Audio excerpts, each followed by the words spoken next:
تو وہ سیکنڈوں میں مان گیا اور پھر وہی پہلے والے انداز میں گویا ہوا۔ میرا پیا گھر آیا، وہ جو حافظ جی ہے نا، انہوں نے کہا ہے آمنہ باجی کے لیے بہت بڑے گھر سے رشتہ اچھا رشتہ آئے گا۔ عائشہ بی بی مسکرا کر رہ گئی، جبکہ آمنہ جھلے جگنو کو مزید ستانے لگی۔ اچھا، اور کیا کہا ہے حافظ جی نے؟ اس کے الفاظ میں شرارت تھی، مگر جگنو اس گہرائی کو نہ سمجھ سکتا تھا، اس لیے وہ مزے مزے سے بتانے لگا۔ وہ کہتے ہیں آمنہ باجی کو اچھی نوکری بھی مل جائے گی، تم سب کے حالات اچھے ہوں گے، مگر… وہ پریشان ہو گیا، اس کے چہرے پر خوف و خزاں کی جگہ فکر اور اداسی نے لے لی۔ اتنی دیر میں عائشہ بی بی پلیٹوں میں سالن نکال چکی تھی، وہ بہن بھائی کی گفتگو سے لطف اٹھا رہی تھی، مگر جگنو کی مگر پر وہ بھی جگنو کی طرف دیکھ کر رہ گئی۔ مگر کیا؟ یہ سسپنس نہ ڈالا کرو، آمنہ چڑ سی گئی۔ وہ کیا ہوتا ہے؟ جگنو کی سادگی پر وہ مسکرانے لگی۔ اتنے پڑھے لکھے ہو، سسپنس کا نہیں پتا؟ جگنو نے نفی میں سر ہلا دیا۔ اچھا بتاؤ، حافظ جی نے اور کیا کہا تھا؟ اس بار عائشہ بی بی تجسس سے بولی تو ماں کے چہرے کی طرف پیار سے دیکھتا ہوا بولا۔ انہوں نے کہا کہ پہلے پریشانیاں اور دکھ اٹھانے پڑیں گے۔ اس کے منہ سے بات سن کر عائشہ بی بی دل محسوس کر رہ گئی، کیونکہ اختر علی نے انہیں اپنے گھر احمد کی شادی پر مدعو کر کے ان کی پریشانی میں اضافہ کر دیا تھا، اور پھر وہاں جو امتل اور چندہ نے تماشا لگایا تھا وہ بھی ان کے لیے دکھ کا باعث بنا تھا۔ حافظ جی کی کہی ہوئی بہت سی باتیں آمنہ اور عائشہ بی بی کے علاوہ اس آبادی کے لوگوں نے بھی پوری ہوئی دیکھی تھی۔ اب نہ جانے انہوں نے کس پریشانی اور دکھ کی طرف اشارہ کیا تھا، انہوں نے ان خیالات کو ذہن سے فی الوقت جھٹک کر کھانا کھانا شروع کر دیا۔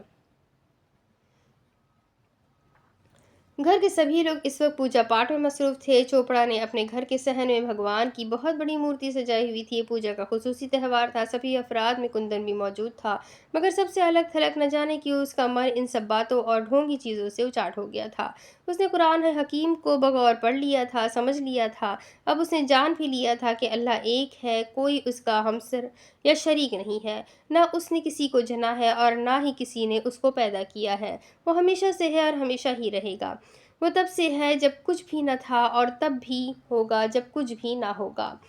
ایک پتھر کی بے جان مورتی کو پرستش اور پوجا پاٹ سے بھگوان بنانے والے یقیناً اس بات سے بخوبی واقف تھے کہ یہ بت انہیں نہ کوئی نفع دے سکتے ہیں اور نہ ہی نقصان، مگر پھر بھی اجداد سے چلتا ہوا سلسلہ ان لوگوں کو برقرار رکھنا تھا۔ کندن کے ذہن میں اس وقت قرآن کریم کی آیات گونج رہی تھی۔ میں وہ خدا ہوں جس کے سوا کوئی معبود نہیں، جنہوں نے اللہ کی راہ میں کوشش کی اللہ ان کو اپنا راستہ دکھاتا ہے۔ اللہ کسی قوم کی حالت نہیں بدلتا جب تک وہ خود اپنی حالت نہ بدلے۔ اس آخری آیت کے ذہن میں آتے ہی کندن کی حالت غیر ہونے لگی تھی، اسے دکھاوے اور ڈھونگ سے اس سے نفرت ہونے لگی تھی۔ وہ اپنی جگہ سے اٹھا اور اس سے پہلے کہ وہاں سے جانے کے لیے قدم اٹھاتا، اس کے دل و دماغ میں ایک ہی فکرہ گونجنے لگا، اللہ سب سے بڑا ہے، اللہ سب سے بڑا ہے، اللہ سب سے بڑا ہے۔ اس کا دماغ گھومنے لگا تھا، سر چکرانے لگا، بے اختیار اس کی شہادت کی انگلیاں آسمان کی جانب اٹھی اور وہ بے اختیار ہو کر پکار اٹھا، اشہد ان لا الہ الا اللہ واشہد ان محمدًا عبدہ ورسولہ۔ پھر اس کی ٹانگوں اور ذہن نے اس کا ساتھ چھوڑ دیا، وہ تیورا کر گر پڑا، مگر چوپڑا خاندان کے افراد کی پیشانیوں پر حیرت، استعجاب اور فکر مندی کی لکیروں کو واضح کر گیا تھا، کیونکہ بھجن گانے کی آواز میں اس کی آواز کی گونج نے سب کو اپنی طرف متوجہ کر لیا تھا۔ ایمبولینس آ گئی تھی، اسے ہسپتال لے جایا گیا، ایمرجنسی میں ڈاکٹرز کی ماہر ٹیم نے معائنہ کیا تھا، معائنے کے بعد اس بیماری کو نہ سمجھتے ہوئے ہاتھ کھڑے کر دیے تھے۔ بے ہوش کندن کو ایک خصوصی کمرے میں شفٹ کر دیا گیا تھا، اس کا بڑا بھائی موہن چند اس کے پاس تھا، وہ بھی کندن کے منہ سے نکلنے والے الفاظ کو بغور سن چکا تھا۔ پڑھا لکھا ہونے کی وجہ سے وہ جانتا تھا کہ مسلمانوں کے کلمہ شہادت کے الفاظ تھے، مگر کندن کی زبان سے بے اختیار ہو کر کیوں نکلے؟ اس بات کا جواب گھر کے کسی فرد کے پاس نہ تھا، اس کا جواب تو صرف کندن ہی دے سکتا تھا، جو موہن چند کے سامنے بے ہوش ہوا پڑا تھا۔ پرساد چوپڑا اس وقت پریشانی کے عالم میں گھر کی راہداری میں ٹہل رہا تھا، مہارانی بھی ایک جگہ پر اپنی فکر مندی جبی کے ساتھ اپنے پتی کو دیکھ رہی تھی، جبکہ پوجا بھابھی اپنے کمرے میں کھڑی تھی، وہ بھی کندن کی وجہ سے فکر مند اور پریشان تھی، کیونکہ وہ چاہتی تھی کہ اس کی بہن کاجل کندن کی پتنی بن کر اس گھر میں چھوٹی بہو کی حیثیت سے راج کرے، مگر کندن نے سب کو گھما کر رکھ دیا تھا۔